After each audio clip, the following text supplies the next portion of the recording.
Hey guys, it's me Mashu, and in today's video, I'll be showing you guys a guide on the team building with any characters in the game.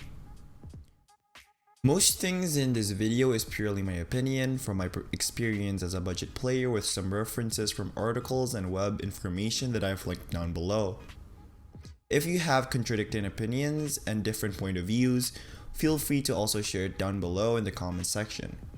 I'll also put timestamps down below if you want to skip any part of the video. So without any further ado, let's begin. First, before we talk about character roles, let's talk about elemental reactions. It is arguably the most important thing to look out for when building a team. There are 4 key elements in making elemental reactions. They are Pyro, Cryo, Hydro, and Electro. You want to build a team that revolves around it. To prove that this is important, I'll show you an example. Here is my Diluc. On its own, it deals a very average damage for this world level. But when I add Kiki, which is a cryo character, it will produce an elemental reaction called Melt, which depends on the attack that triggers the elemental reaction, will increase that hit damage by 1.5 to 2 times its original damage. I left an article down below and a wiki page down for every single elemental reaction and its effects.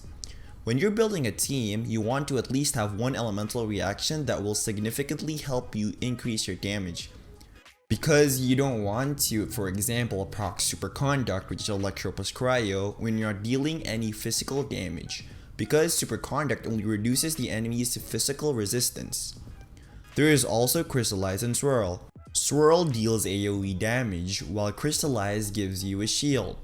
Personally, I'd want my team to have 3 elemental reactions and one of them should be Swirl or Crystallize.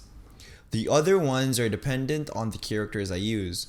The reason that you may not want to make more than 3 elemental reactions, but this is optional, brings us to the second part, which is elemental resonance. When you want to have a specific elemental resonance, you must have 2 characters in the same element, which means the maximum amount of reactions you can make if you have 2 characters with the same element is only 3. You might ask, why would I need elemental resonance? There is also an elemental resonance with 4 different elements. So let me give you an example. You could build a team with Diluc, Kaya, Barbara, and Sucrose. With that team, you could perform 4 different elemental reactions which are Melt, Freeze, Vaporize, and Swirl. But the elemental resonance you have is only giving you elemental resistance because you have 4 different elements. I have another team which includes the same exact character as before, but I replace one of the supporting characters with, for example, Xiangling, which means I'll have 2 Pyro in my team which produces the elemental resonance of Fervent Flames, which gives you extra 25% of attack, which is considerably high. This is your own choice whether you want more elemental reactions or you want to target a specific elemental resonance. There are a lot of things to consider, so I can't make the decision for you. But if you think the value of the elemental resonance you are targeting is higher than the elemental reaction, go for the resonance. It works vice versa. Now, let's get into character roles. First, pick a main DPS. For me, anyone you like could be a main DPS, but I'd recommend picking out a few. For example, Razor, Diluc, Keqing, Xiangling, Bennett, even Noelle could be main DPS. Just pick the character you like the most and build around that character. After you pick your main DPS, the last 3 characters should be the one making elemental reactions and the supports. Also, I'd recommend to have a healer in the team because it's sometimes painful to go back to the statue or eat when you want to heal. I'll give you an example, a team which involves characters that mostly everyone have. The main DPS is Xiangling, and the supports are Kaya, Barbara, and Fischl.